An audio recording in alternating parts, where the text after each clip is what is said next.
Nesta semana, o artigo de capa da edição 215 da Revista Oeste é assinada por José Roberto Guzzo. O texto mostra a degradação do STF, não pelo que os ministros decidem, mas pelo que fazem. E a gente acompanha um trecho na voz de Daniel Vidal. O Brasil já não é há muito tempo uma democracia de verdade.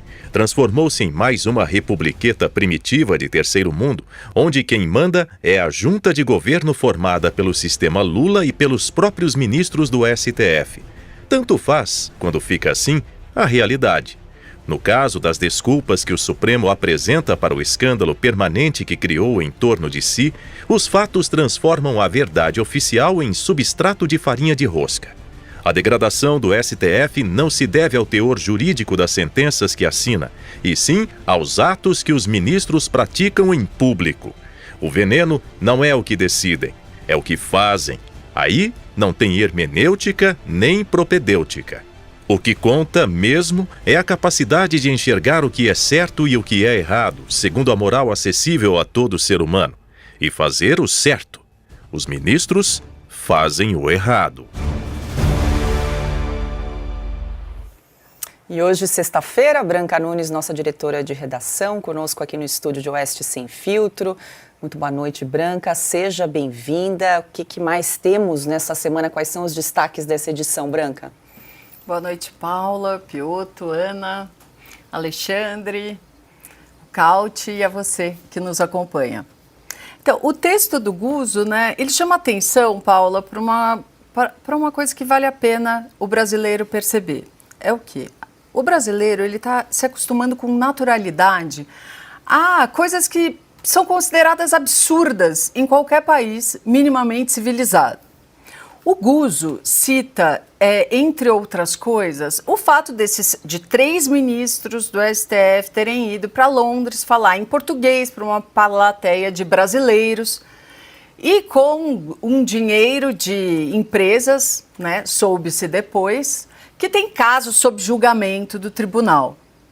Outros absurdos que o Guzzo cita são, por exemplo, o fato de mulheres de ministros terem casos que são julgados pelos próprios maridos, no próprio tribunal. Um advogado do presidente ser nomeado pelo próprio presidente para o Supremo Tribunal Federal. Então, são coisas que o brasileiro não deveria se acostumar, mas se acostuma. Tem outra, vou deixar a matéria do Christian Costa, eu sei que daqui a pouco ele vai estar aqui com vocês, então ele comenta a matéria dele, que vai também nesta linha desses absurdos. A edição dessa semana traz um panorama muito interessante sobre os protestos contra Israel nas universidades norte-americanas. Tem uma reportagem grande do Eugênio Gulsinski sobre isso e os artigos da Ana Paula Henkel, do Rodrigo Constantino e do Flávio Gordon. Cada um sob um olhar, então dá um panorama muito legal. O texto do Adalberto Piotto, que está aqui do meu lado, sobre essa obsessão arrecadatória do governo federal, que agora criou o imposto do pecado. E tem um trecho, Piotto, que eu achei ele, assim, particularmente bom, que é este. Não preciso recorrer aqui aos 7 pecados capitais do governo Lula III para expor as idiosincrasias do tal imposto do pecado.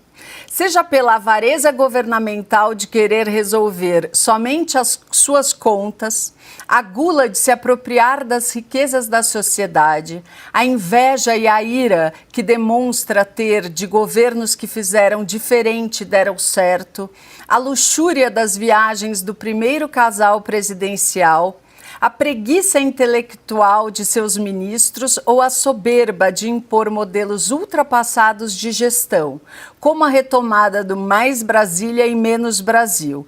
Não há virtude que justifique a sanha arrecadatória atual.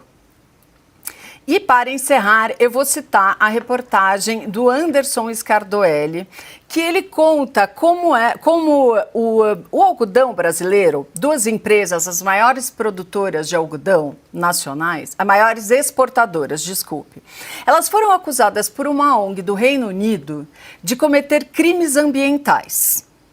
E o agronegócio brasileiro é acusado de várias coisas e normalmente aceita essas acusações. Dessa vez, essas empresas recorreram, contrataram uma auditoria e essa auditoria constatou que não, que sim, que eles não cometiam crimes ambientais e que sim, o agronegócio brasileiro e o algodão, entre eles, consegue preservar e produzir ao mesmo tempo. Então, vou destacar essas matérias. Tá boa essa edição, hein, Branca Nunes? Tá muito boa.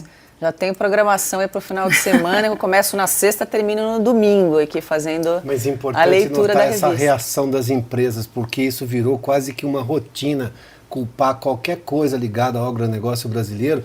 Há um determinado distribuidor na Europa, uma rede de supermercados que alega sempre assim, né? Um consumidor veio aqui com uma reclamação e eles simplesmente condenam o agronegócio. Agora veio uma reação, com auditoria e tudo. E essas empresas, elas inclusive, você encontra nas peças um QR Code que mostra desde o começo da produção até chegar na loja e tal, até chegar até você.